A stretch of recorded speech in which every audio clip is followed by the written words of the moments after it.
Hi, everyone. Hello. Startup Grind, how are we feeling this afternoon? Awesome! Yes.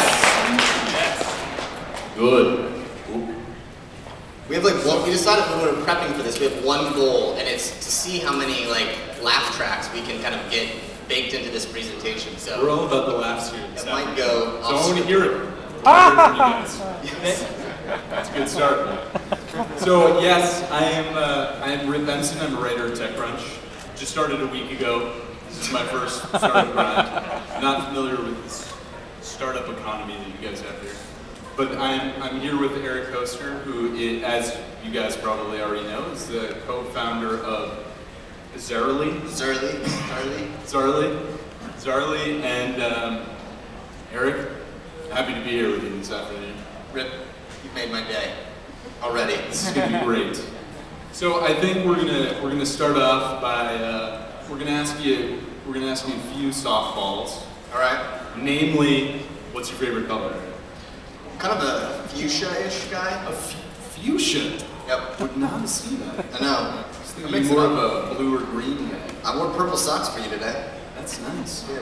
That is really nice.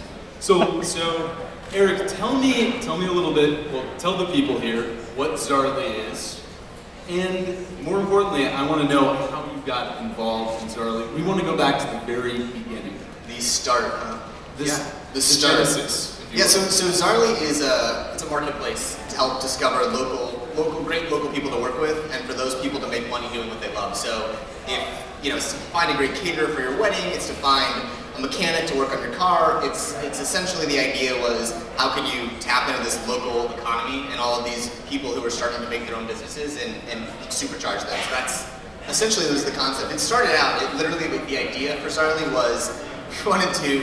My co-founder Bo, who is like 12 feet tall, he's a huge man. He is a huge man. He's also bald too, and he wanted to be able to buy someone's seat in the exit row in an airplane. And so he's like, I wanted to be able to say I'll pay you $100 for your exit row seat, and that was literally his pain point. That we don't do anything like that anymore. But that was how Zaarly started. Was literally like a tall guy wanted to be able to buy someone's seat in an airplane from the original concept name of Zaarly was GeoBay. He originally wanted to do geography-based auctions, and that was stupid. So we did not do that. Wait, so give me a time frame here. When was this? Yeah, so this is February of 2011. So I guess just 2 years ago, basically. 2 years full. So you guys, as I remember, launched with quite a bit of buzz. We did. I think Mike Arrington wrote about you in March of 2011, and you guys were fresh off a win at Startup Weekend in Los Angeles. Yeah, we were probably we were one of the buzziest, hypiest startups that I've seen in a while. It turned us into a little bit of idiots in some ways to say but I mean it was the consumer internet was it. I mean it was 2011, you had Path and you had Cloud and you had Fab just coming up, and you had all of these companies that were just starting to make mobile happen, and you could see huge numbers of downloads and all that stuff. And I think we kind of we timed it perfectly, and for lack of a better term. But we essentially our co-founding story started at Startup Weekend. Bo and I were on the board of Startup Weekend. Who here knows Startup Weekend? Anyone here? Who here has been to a Startup Weekend? In representation. Yeah, good. If everyone here should go to Startup Weekend. It's literally the best way to kind of get plugged into the ecosystem, and so huge fan. I'm biased. I'm on the board. Yeah, I've started 3 companies. It's a little self-aggrandizing. Yeah, totally. Don't listen to him. But we essentially came there. Bo and I went there to go hang out in LA for the weekend, and literally pitched this simple concept and started working on it the weekend. We met our third co-founder, Ian. Literally, he was back in LA to pick up his car for the weekend. And we convinced him to work on this stupid little GeoBay project for the weekend. Ian is the CTO. He's the CTO. He actually knows the code. Did you guys have a product at that point? No, we basically had an idea. An MVP. We did not have an MVP. You were not. We built an MVP over the weekend, which was hacked together with duct tape and pipe cleaners. But we essentially Bo had been introduced via email to Ashton Kutcher, and so we were in LA, and Bo's we didn't even know we were going to participate. We were just going to go hang out, and Bo a couple weeks before was like, "Hey Ashton, you should really check out Startup Weekend." The phrase was, "It's going to blow your mind," And so Ashton shows up to this thing, and like, it was, I mean, like, I was like a schoolgirl, I'll admit it. I was like, oh my god, this guy from the 60s show, the butterfly effect was so amazing. Good for you, I like this shit, thank you. 3 out of 4 stars.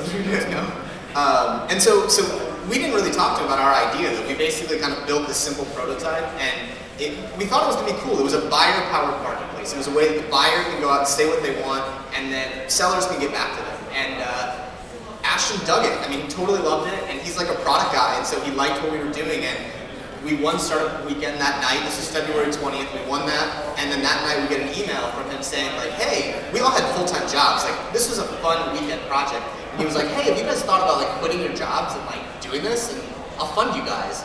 And like 3 days later, we like had $1 million, and we were like, whoa, like. So yeah, let's put this in perspective. Yeah. While that is an amazing, amazing start to Zaarly, not the typical. No. Not the typical genesis for most startups. So I would love to hear about. Like, you call Ashton a product guy too. How much of it, he's made some great investments. Yep. No doubt about that. But how much of that is help? Is the good, is the good team that he has around him? How much do you think that he really has an eye for these startups? And also, I mean, I'm sure people want to know what he's like as an investor. Very handsome. Very handsome. Truly handsome. Terrific hair. Very handsome. Terrific hair. We actually got the package deal. So I was telling Rip this earlier. Like, we had Demi as an advisor and Ashton as an investor, and let's just say shit got real. Like, I'm literally like perusing the blogs what you call, and like, familiar with those. Yes, and I'm like, we're worried about like this 19-year-old, issue that we had going on, and I'm like, how did this happen to our company? But no, we were one of the first companies. I don't know that he truly like sourced the deal. He hadn't set up his investment firm yet. Yeah, I think I'm not. Just right at that time. And so I think usually what had happened is he would come in later, but he kind of found us, and so I think for that reason he's, I think like taken us under his wing, and really like we do spend, he cares about product. Like he, spent a lot of time with our very first version and looking through it, and like really like cares about details. And it's funny, like he cares about little things that that he believes that will make people love your product. Like it's these little tiny details. He really wanted to be able to, the wording we used around send to a friend. Like he had this like particular wording that he wanted. And so like there's like, I guess I do think he's a pretty good product guy because he cares about the details, and those details wind up mattering. So he's been a really good investor for us. And then how involved has he been since then? I understand the beginning. Yeah. I'm sure he was into it. He was excited. But was he able to sustain the interest? Has he been a good advisor for you guys? I mean, obviously with millions of Twitter followers, I mean, he's got an amazing marketing vehicle a big funnel. He's still very involved. So whenever he comes to San Francisco, he comes to hang out. Always wants to see our latest build. Always, he gets to see our test flights before we release anything. And so I think he's still active. And I think it's one of those things. Like I think as his star in this ecosystem has gotten bigger, and I think now he's like at 50 or 60 investments. But he seems to say, like what he told us is that because now he's doing 3.5 Men, which essentially is the easiest job he's ever had. So he's got more time to think through things. So he'll do random things. Will you stop plugging Ashton? 2.5 Men. Sorry, 2.5 Men. You're at least correct. Tuesdays on CBS. But he has like a lot of time to think through things. So he's very he'll just send random things at 3 o'clock in the afternoon when he's on set or whatever. So more importantly for the entrepreneurs in the audience, is it a hindrance?